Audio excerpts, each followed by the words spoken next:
بسم الله الرحمن الرحيم وجاهدوا في الله حق جهاده هو اجتباكم وما جعل عليكم في الدين من حرج ملة أبيكم إبراهيم هو سماكم المسلمين من قبل وفي هذا ليكون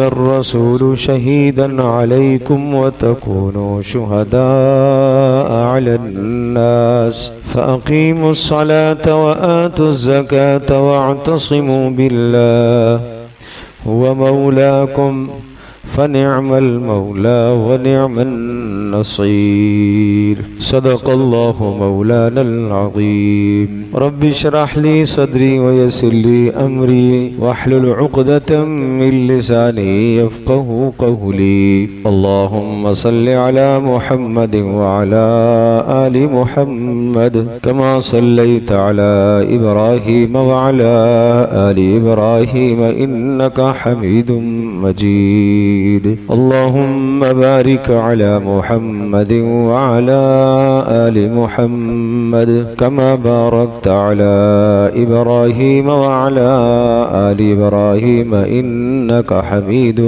مجيد گرامی قدر حاضرین و سامعین، 17ویں پارے کی سورہ مبارکہ سورۃ الحج، اس سورہ مبارکہ کی آخری آیات مقدسہ اس وقت کی نشست میں تلاوت کی ہے۔ سورۃ الحج مدنی سورت ہے اور اس سورہ مبارکہ میں 2 مضامین اللہ نے ذکر فرمائے ہیں۔ پہلا مضمون تو نام ہی سے سمجھ میں آ جاتا ہے کہ حج سے متعلقہ احکام، اور نمبر 2 قیامت۔ مگر عجیب بات یہ ہے کہ حج سے متعلقہ اور حج کی فرضیت اور حج کے مناسک زیادہ سے زیادہ وہ سورۃ البقرہ اور سورہ آل عمران میں ذکر ہے۔ اس سورہ مبارکہ میں حج کا بیان بہت تھوڑا سا ہے، ایک رکوع ہے، اس ایک رکوع میں بھی مکمل بیان حج کا نہیں ہے، کچھ تو شرک پر رد ہے اور مثالوں سے سمجھا کر توحید کو بیان کیا گیا اور شرک کو رد کیا گیا، اور کچھ حج سے متعلقہ احکام ذکر کیے گئے۔ لیکن جو زیادہ مضمون اس سورہ مبارکہ میں ہے وہ قیامت اور قیامت پر دلائل ہے۔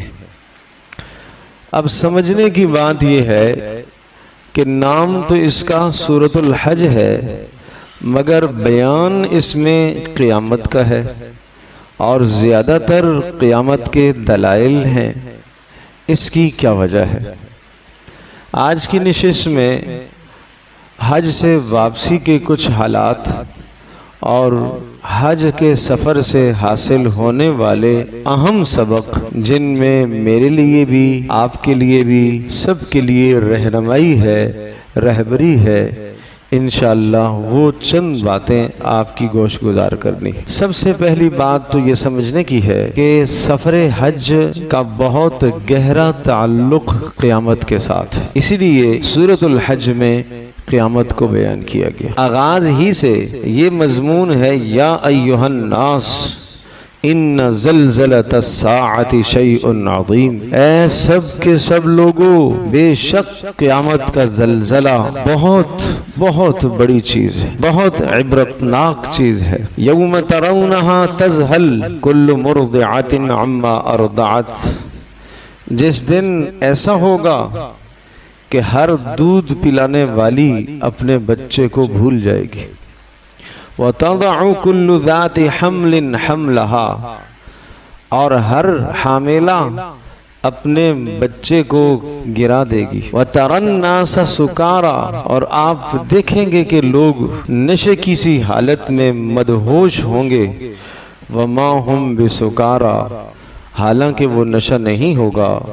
وَلَكِنَّ عَذَابَ اللَّهِ شَدِيد، اللہ کا عذاب بڑا سخت ہوگا۔ اور پھر اس کے بعد فوری فرمایا، ان کنتم فی ریب من البعث، اگر تمہیں قیامت کے واقع ہونے میں شک ہے تو سنو دلیل، فَإِنَّا خَلَقْنَاكُمْ، ہم نے تمہیں مٹی سے بنایا ہے، اور ہم نے تمہیں پانی کے قطرے سے پیدا کیا ہے، اور ہم نے تمہیں ماں کے رحم میں ٹھہرایا ہے، اور وقت مقررہ کے بعد ہم نے تمہیں باہر لایا ہے، اور پھر ہم نے تم میں سے بعض کو جوانی میں موت دے دی اور بعض کو بڑھاپے تک پہنچایا ہے۔ یہ سب کچھ جو ذات کر سکتی ہے وہ مرنے کے بعد دوبارہ اٹھانے کی بھی طاقت رکھتی ہے۔ یوں قیامت کو سمجھایا انسان کی تخلیق کو ذکر کر۔ تو میں یہ عرض کر رہا تھا کہ حج کے سفر کے ساتھ قیامت کے منظر کا بڑا گہرا تعلق ہے۔ کیسے؟ پوری دنیا سے انسان مختلف زبانوں میں، مختلف رنگوں والے، مختلف شکلوں والے، مختلف قوموں والے، مختلف قبیلے والے، مختلف وطنوں اور علاقے والے، مختلف مزاج والے، سب کے سب ایک جگہ پر جمع ہوتے ہیں، اور یہ اجتماع جو ہوتا ہے، یہ اجتماع قیامت کے دن روز محشر کے اجتماع کو ظاہر کر رہا ہوتا ہے۔ کیوں؟ قیامت کے دن جو روز محشر کا اجتماع ہوگا اس میں بھی سب کے سب حاضر ہوں گے، پوری کی پوری انسانیت آئے گی، کوئی بھی چھپا ہوا نہیں ہوگا، اور اس موقع پر بھی پوری دنیا سے لوگ آتے ہیں، گو کہ سارے نہیں آتے لیکن ایک منظر نظر آ رہا ہوتا ہے۔ پھر قیامت کے دن جب اٹھائے جائیں گے تو سارے کے سارے ننگے پیر ہوں گے اور ننگے جسم ہوں گے، اور پوچھا گیا اللہ کے رسول ننگے پیر اور ننگے جسم ہوں گے تو کیا کوئی کسی کو دیکھے گا؟ نہیں۔ فرمایا کسی کو دیکھنے کا ہوش کہاں ہوگا، بے پردگی کا ہوش کہاں ہوگا؟ ہر ایک کو نفسا نفسی کا عالم ہوگا، ہر ایک نفسا نفسی کی کیفیت میں مبتلا ہوگا۔ تو اسی طرح سے حج کا جو سفر ہے اس میں بھی سب کے سب ایک لباس پہنے ہوئے ہوتے ہیں، اور وہ ایک لباس بھی اس لیے پہننے کا حکم ہے تاکہ بے پردگی نہ ہو، اور پیروں سے بھی ننگا کر دیا، اتروا دیے جوتے بھی، صرف پٹی کے چپل پہنوا دیے، اور وہ بھی اس لیے تاکہ پیر گندے نہ ہوں، اللہ کے سامنے عبادت اور بندگی کے لیے کھڑے ہو سکو۔ ہمیشہ سر ڈھک کر نماز پڑھنے کا حکم ہے، آج سر کھلا رہے گا۔ سر سے عزت کی ٹوپی، پگڑی، عزت کا تاج، سب کچھ اتارنا ہے۔ آج سلا ہوا کپڑا کوئی جسم پر نہیں ہونا چاہیے، کفن کی طرح دو چادریں صرف اپنے سطر کو چھپانے کے لیے لپیٹو اور اللہ کو راضی کرنے کے لیے پہنچ جاؤ۔ تو جس طرح سے قیامت کا منظر ہوگا اسی طرح سے حج کا یہ موسم اور حج کا یہ موقع وہ قیامت کی عکاسی کر رہا ہوتا ہے۔ نمبر 2، جس طرح سے قیامت میں سب کے سب انسانوں کی ایک آواز ہوگی، نفسی نفسی، میں بچ جاؤں، میں بچ جاؤں، میں بچ جاؤں، میں بچ جاؤں۔ یہاں پر بھی سب کے سب انسانوں کی ایک آواز ہے، لبیک لبیک لبیک اللہم لبیک، اے اللہ میں حاضر ہوں، اے اللہ میں حاضر ہوں، میں حاضر ہوں، میں اپنا سب کچھ چھوڑ کر آیا ہوں۔ آج بیوی بھی نہیں یاد آ رہی، بچے بھی نہیں یاد آ رہے، بیوی ساتھ بھی ہے، بول بولنے کی بھی اجازت نہیں ہے، محبت کا بول بولنے کی بھی اجازت نہیں ہے، کسی قسم کا تعلق اور میلاپ قائم کرنے کی بھی اجازت نہیں ہے۔ کیوں؟ نفسی نفسی ہے۔ ایک ہی آواز ہے، لبیک، میں آ گیا، میں آ گیا، میں آ گیا تجھے راضی کرنے کے لیے، تجھے منانے کے لیے، اے اللہ میں آ گیا، لبیک اللہم لبیک، میں حاضر، میں حاضر، میں حاضر، میں گناہوں کا ڈھیر لے کر اے اللہ تیرے دربار میں آ گیا، لا شریک لک، میرا عقیدہ ہے، میرا ایمان ہے، اے اللہ تیرا کوئی شریک نہیں،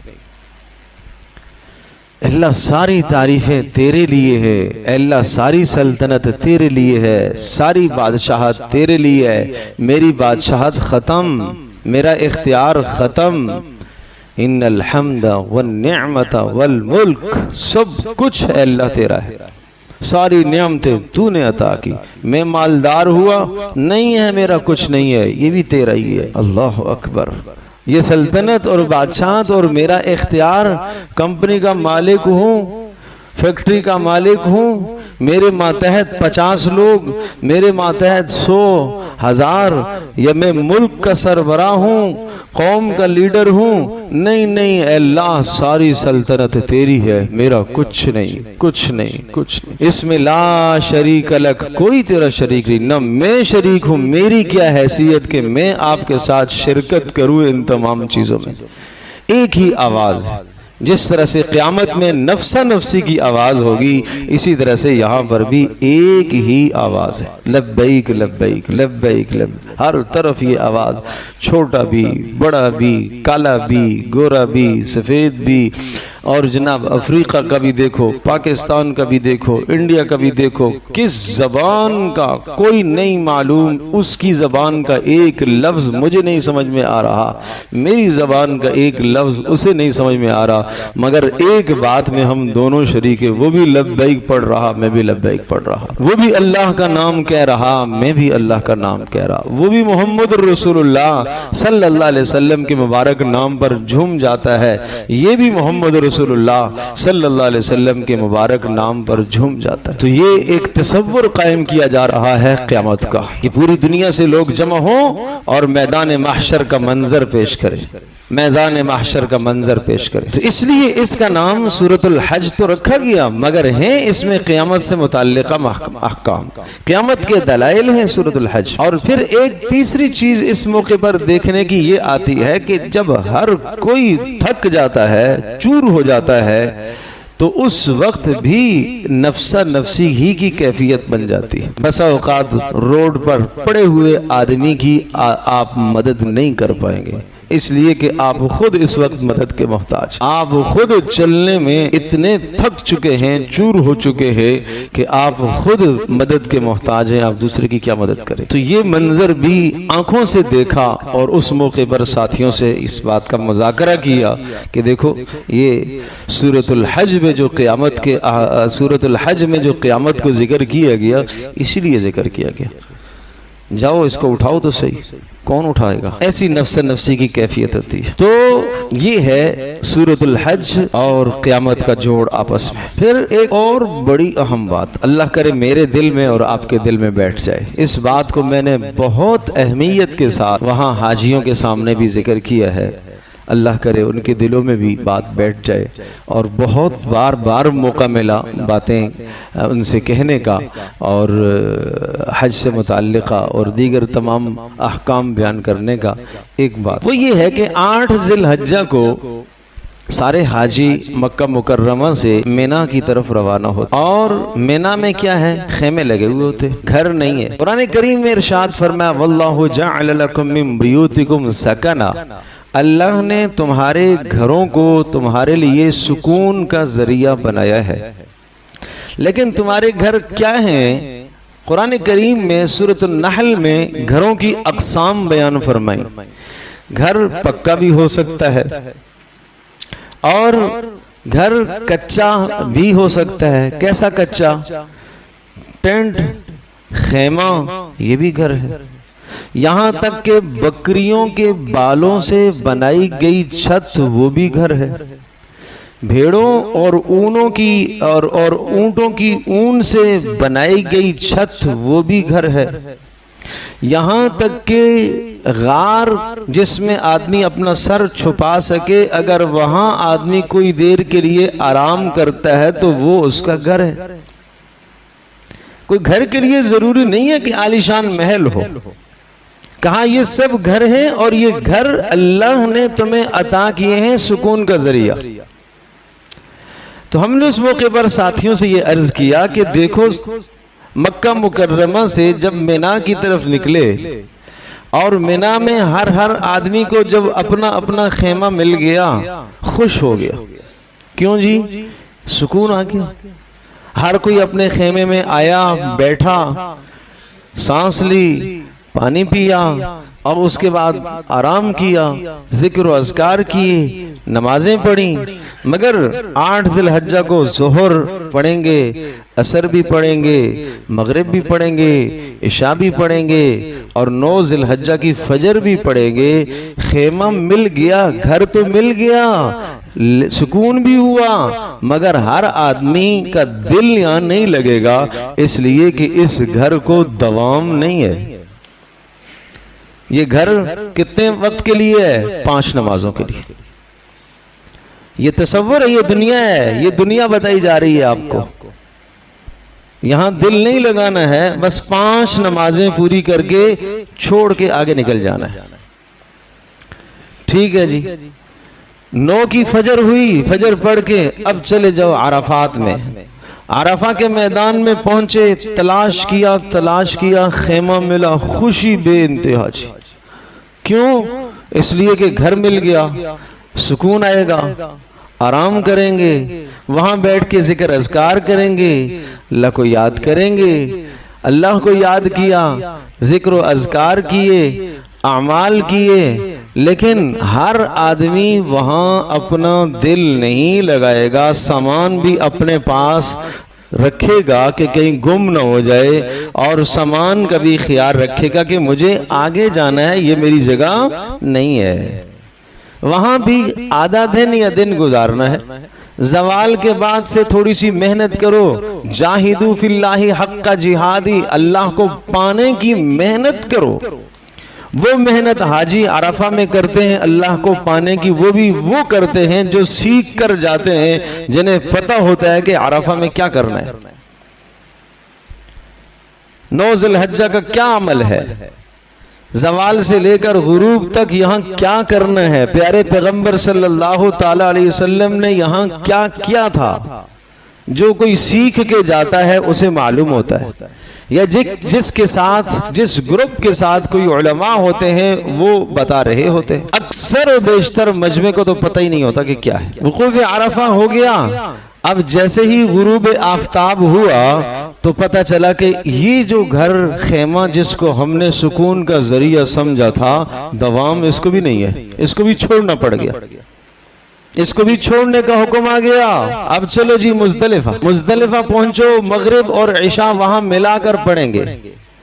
آج حکم یہ ہے کہ کبھی بھی نمازیں وقت سے آگے پیچھے نہیں ہونی چاہیے، بر وقت نماز پڑھنی چاہیے، لیکن آج جو نمازیں فرض کرنے والی ذات ہے، آج اس کا حکم ہے، آج میرا حکم آج یہ ہے کہ وہاں جا کے پڑھنی ہے۔ آج تم راستے میں پڑھو گے تو گنہگار ہو جاؤ گے، آج مغرب کو مغرب کے وقت میں پڑھو گے تو گنہگار ہو، آج مغرب کو عشاء کے وقت میں جا کے پڑھنا ہے، اس لیے کہ حکم ہے۔ ماننے کا نام ہے دین، اطاعت کا نام دین ہے، مان لینے کا نام دین ہے۔ ایسے کرو جی ایسے کر لیں گے، ایسے کرو جی ایسے کر لیں گے، چون چراں کرنے کی بات ہے ہی نہیں ہے۔ یہ حج سمجھا رہا ہے، یہ حج سے یہ فلسفہ سمجھ میں آ رہا ہے کہ اللہ کا حکم آ گیا تو ضروری سے ضروری چیز پیچھے ہو گئی، اس کے حکم پر سب کچھ قربان کرنے کے لیے میں تیار ہوں۔ مزدلفہ پہنچے، مزدلفہ پہنچ کر کھلے آسمان کے نیچے، اب یہ مشق آئی، کھلے آسمان کے نیچے۔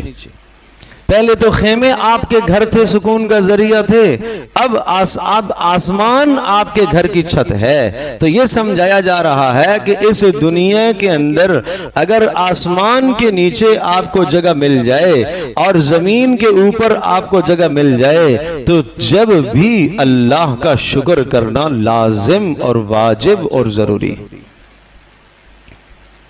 یہاں کوئی خیمہ نہیں۔ پہنچے مزدلفہ میں، خوش ہو گئے، کہاں لیٹے ہوئے ہیں؟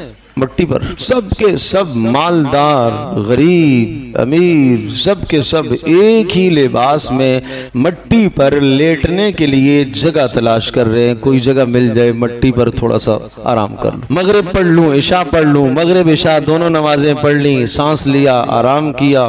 وہ بھی آرام جو جلدی پہنچ آئے ان کو آرام کا موقع ملا، جو رات تاخیر سے پہنچے ان کو نہیں ملا، جو بالکل صبح کے وقت پہنچے ان کو بالکل وہ بھی نہیں ملا۔ اب جب نہیں موقع ملا تو یہ تھکن ہے، یہ میدان محشر کا تصور ہے، وہاں کوئی سونا نہیں ہوگا۔ اور پھر صبح ہوئی 10 ذی الحجہ، چلو اب پتہ چلا کہ یہ جس کو ہم نے آسمان کو اپنی چھت سمجھا تھا اور زمین کو اپنا فرش سمجھا تھا، یہ بھی اپنا نہیں ہے، چھوڑو اس کو بھی۔ کہاں جائیں؟ مینا پہنچ، واپس مینا آئے، اپنے خیمے دیکھے، خوش ہو گئے۔ سب کے سب حاجی جب واپس مینا پہنچتے ہیں اور اپنے خیموں میں پہنچتے ہیں، ایسا لگتا ہے جیسے اپنے گھر پہنچائے، ایسی خوشی ہوتی ہے۔ خیمے کی گلی مل گئی، بڑی خوشی کی بات ہے، خیمہ مل گیا۔ خیمے میں داخل ہوئے، تھوڑا سا آرام کیا، استراحت کی، ناشتہ کیا، اور پھر اب کیا کرنا ہے؟ اب نکلو آگے، رمی کرنی ہے۔ آج سنت ابراہیمی زندہ کرنی ہے۔ اللہ قدردان ہے، ابراہیم علیہ السلام کا ایک عمل قیامت تک کے آنے والے حاجیوں کے لیے اس کو کرنا، ادا کرنا واجب قرار دیا۔ آج صرف ایک کو مارنے کا حکم ہے، ایک پتھر کو، ایک شیطان کو مارنے کا حکم ہے، ایک ہی کو سارا مجمع مارے گا، تینوں کو نہیں۔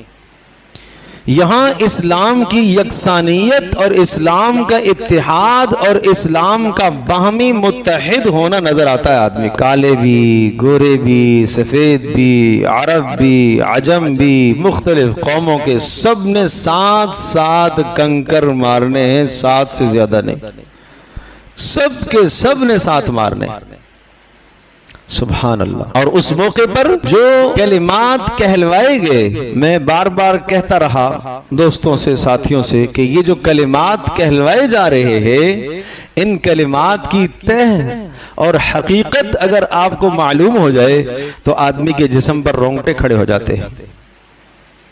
اللہ اکبر، اللہ اکبر۔ یہ تکبیرات تشریق آپ نے کہی ہے نا، یہ کیا ہے؟ یہ ابراہیم علیہ السلام نے اسماعیل علیہ السلام کو جب ذبح کے لیے لٹایا تھا تو کہا اللہ اکبر، اللہ اکبر۔ آج آسمان دیکھ رہا ہے، زمین دیکھ رہی ہے، اور فرشتے حیرت سے دیکھ رہے کہ آج ابراہیم خلیل اللہ، اللہ کا خلیل، اللہ کا دوست، اللہ کے نام پر آج اپنے بیٹے کو ذبح کر رہا ہے اور کہہ رہا ہے اللہ اکبر، اللہ اکبر۔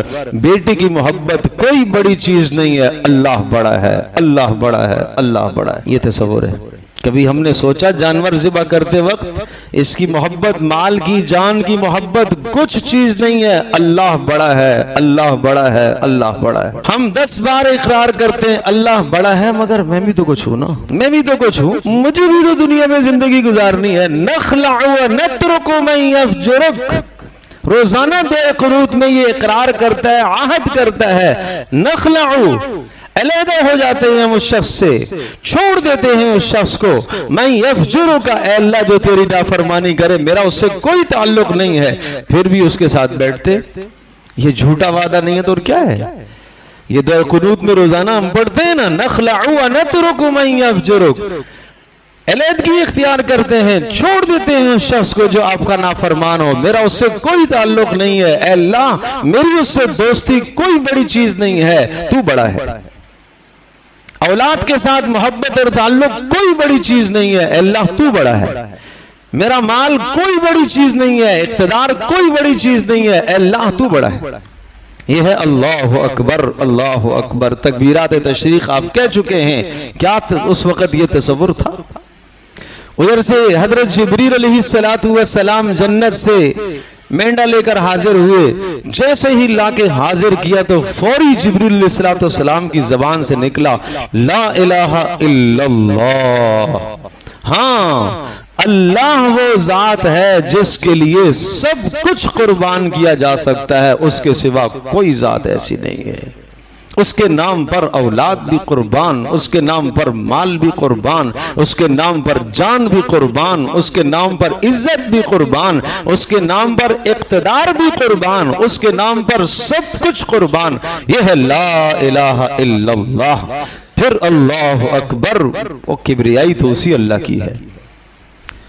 اللہ اکبر۔ ادھر سے اسماعیل علیہ السلام نے دیکھا کہ میرے ابا نے کہا اللہ اکبر اللہ اکبر، جبریل نے کہا لا الہ الا اللہ واللہ اکبر، تو اسماعیل علیہ السلام نے جب دیکھا کہ میری قربانی اللہ نے قبول کر لی اور مجھے زندہ بھی بچا لیا، قربانی بھی قبول کر لی، اللہ اکبر، اے اللہ ساری بڑائی تیرے لیے ہے، تو یہ کر سکتا ہے، وللہ الحمد، اے اللہ ہماری قربانی قبول ہو گئی، ساری تعریفیں تیرے لیے ہے۔ ان کلمات کے ساتھ جب رمی آدمی شیطان کو کنکر پھینکتا ہے نا تو رضن للرحمن، بسم اللہ اللہ اکبر اللہ اکبر، رضن للرحمن ورغمن للشیطان، یہ زبان پر نعرہ ہوتا ہے، رضن للرحمن، اللہ کو راضی کرنے کے لیے یہ کر رہا ہوں، ورغمن للشیطان، اور شیطان کو دھدکارنے کے لیے، ذلیل اور رسوا کرنے کے لیے ایسا کر رہا ہوں۔ حدیث پاک بھی آتا ہے براہ راست یہ کنکر اس ظالم شیطان کو لگ رہے ہوتے اور اس کی وہ ذلت اور وہ رسوائی ہوتی ہے، لیکن یہ جذبہ پہلے اندر موجود ہو، اور یہ نہیں کہ جناب وہ بڑے بڑے پتھر اور جوتے اور کیا جہالت کی حرکتیں جس کو کہتے ہیں نا جہالت، اس طرح سے بھی ہو رہا ہوتا ہے۔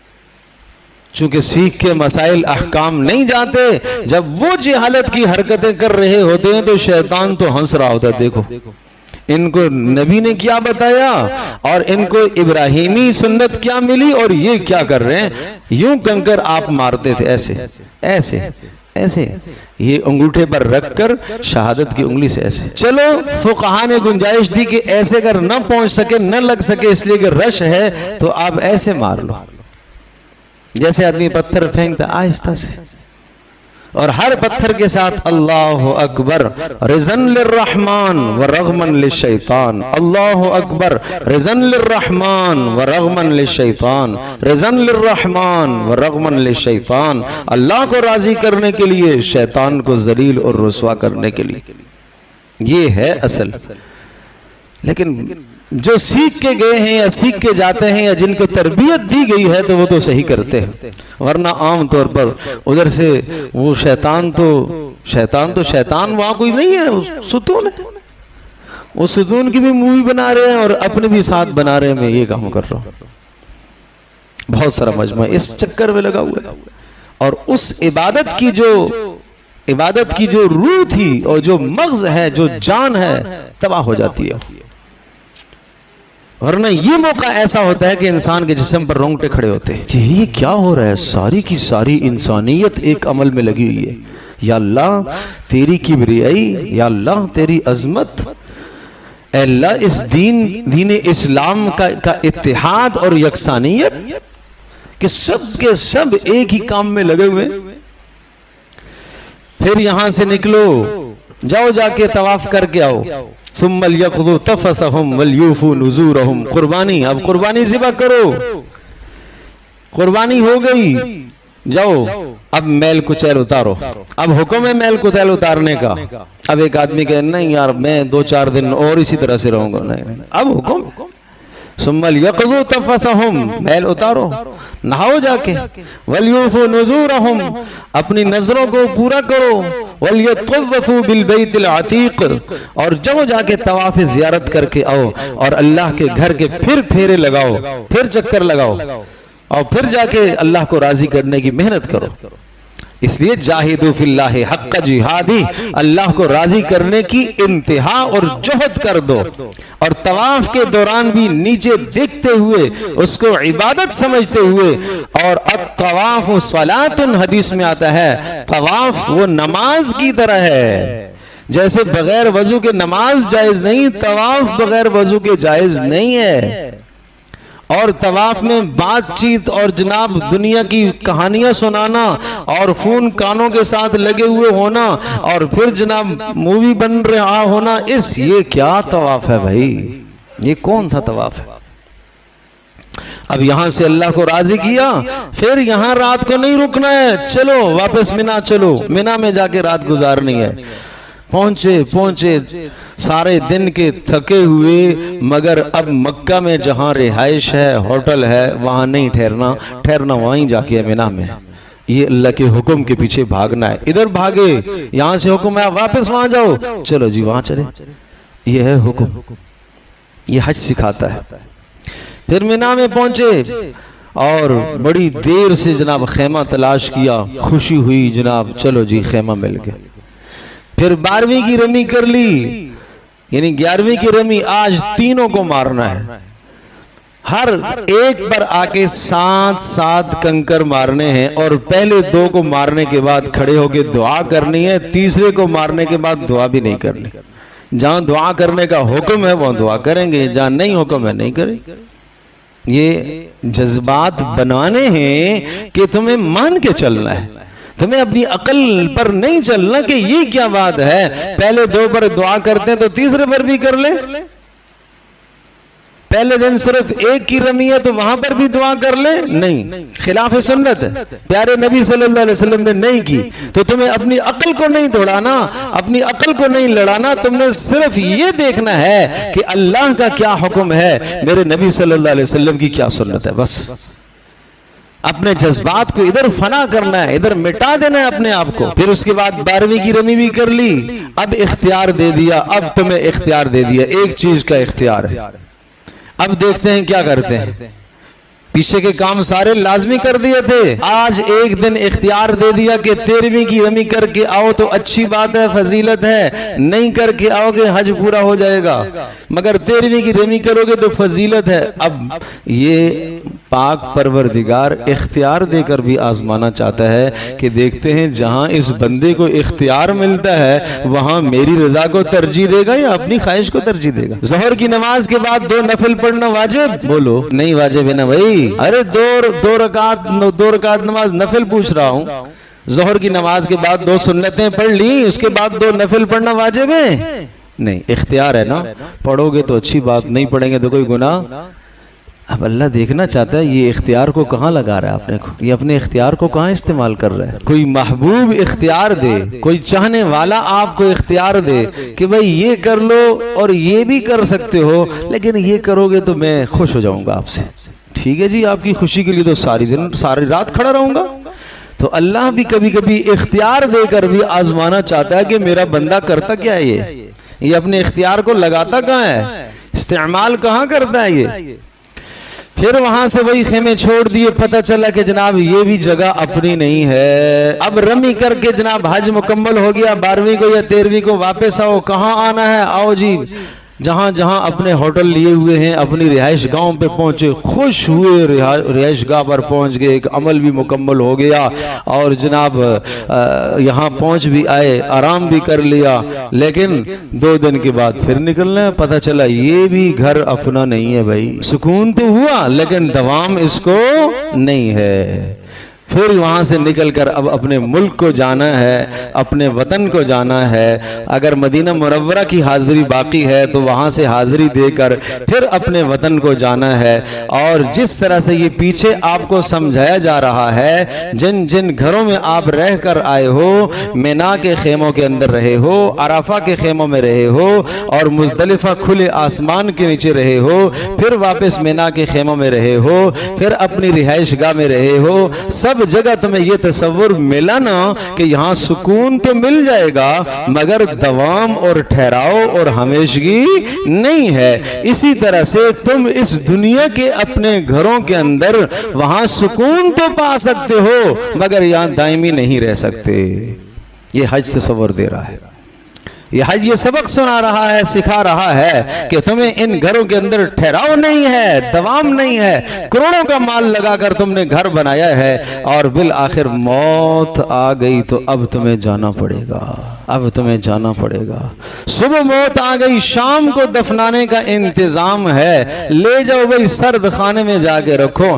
آج جوان بیٹے گھر میں رکھنے کو تیار نہیں ہے۔ یہ حقیقت سمجھائی جاتی ہے حج میں، اگر کوئی سمجھے اور کوئی عبرت حاصل کرے تو یہ حقیقت حج میں سمجھائی جاتی ہے، یہ سبق سمجھایا جاتا ہے۔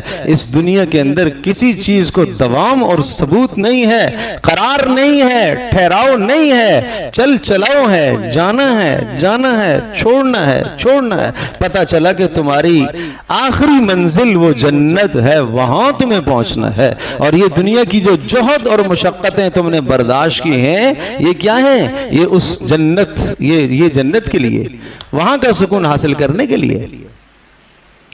تو یہ حج کے دوران اس مبارک سفر میں یہ سبق حاصل ہوتے ہیں، تو خیال تھا کہ یہ سبق آپ کے سامنے بھی ذکر کر دوں تاکہ میری زندگی میں بھی پیدا ہو جائیں، آپ کی زندگی میں بھی پیدا ہو جائیں۔ باقی ہر شخص کو وہاں جانے کی تڑپ ہے، ہونی چاہیے۔ تڑپ کا ہونا ایمان کا حصہ ہے، ایمان کا حصہ ہے، اور جس شخص کے دل میں تڑپ ہوگی، سچی طلب ہوگی، طے شدہ بات ہے اللہ اس کے جانے کے اسباب پیدا کرے گا۔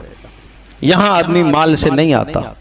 دیکھنے میں لگتا ہے کہ یہ مالدار لوگ حج پہ چلے جاتے ہیں، ہم غریب کیسے جاتے ہیں؟ آپ یقین جانیے ایسے ایسے غریب دیکھنے میں آتے ہیں جن کے پاس کوئی سرمایہ نہیں ہے لیکن حج میں۔ بات تڑپ کی ہے، بات طلب کی ہے۔ تو ایک عمل بتاتا ہوں، اس کو ہمارے مشائخ بزرگان دین بتاتے ہیں کہ آدمی اذان کا جواب اطمینان سے دے۔ جب اذان ہو، اذان کا جواب دینا چاہیے اطمینان سے۔ روزانہ اللہ اکبر پر یہ کہنا چاہیے، اشہد ان محمد رسول اللہ پر اشہد ان محمد رسول اللہ کہنا چاہیے، حی علی الصلاۃ حی علی الفلاح پر لا حول ولا قوت الا باللہ کہنا چاہیے۔ کاموں کو چھوڑ کر اذان کا جواب دو، تمہیں کیا معلوم یہ کیا آواز ہے۔ پھر اس کے بعد درود شریف پڑھو، درود ابراہیمی پڑھ لو یا کوئی بھی درود پڑھ لو، اور پھر اللہم رب ہذہ الدعوۃ التامہ یہ پڑھ لو، پھر ایک مرتبہ تلبیہ لبیک کا تلبیہ پڑھ لو، یہ ایک عمل ہے۔ اور پھر اس کے بعد اپنے جو اسباب ہیں وہ جمع کرتے رہو، کچھ نہ کچھ پیسے روزانہ کے اعتبار سے، مہینے کے اعتبار سے، جو آپ کی بچت ہے، جو کچھ ہے آپ کے پاس، 5 ہیں، 10 ہیں، 50 ہیں، 100 ہیں، 1000 ہے، بجائے اس کے کہ اس کو لغویات میں لگانے کے، اس نیت سے جمع کرتے رہو۔ اللہ تبارک تعالیٰ اسباب پیدا کرے گا۔ جو تمہارے بس میں تھا وہ آپ نے کیا ہے، اور آپ نے تڑپ دکھائی ہے اور اللہ سے مانگا ہے، مانگتے رہو، اللہ تبارک تعالیٰ تمہارے اسباب پیدا کرے گا۔ گزشتہ سال بھی میں نے یہ عمل بتایا، اور اس سال ایک صاحب مجھے کہنے لگے پچھلے سال آپ نے عمل بتایا تھا تو وہ میں نے کیا، اور اس سال اللہ پاک نے مجھے حج پہ بلا لیا۔ میرے پاس کوئی اسباب نہیں تھے، کوئی سامان نہیں تھا۔ اللہ تبارک تعالیٰ نے طلب کو دیکھا، اللہ تڑپ کو دیکھتا ہے، ذوق اور شوق کو دیکھتا ہے، تو اللہ پاک اس کا انتظام فرمائے گا انشاءاللہ۔ اللہ تبارک تعالیٰ مجھے بھی، آپ کو، ہم سب کو عمل کی توفیق عطا فرمائے۔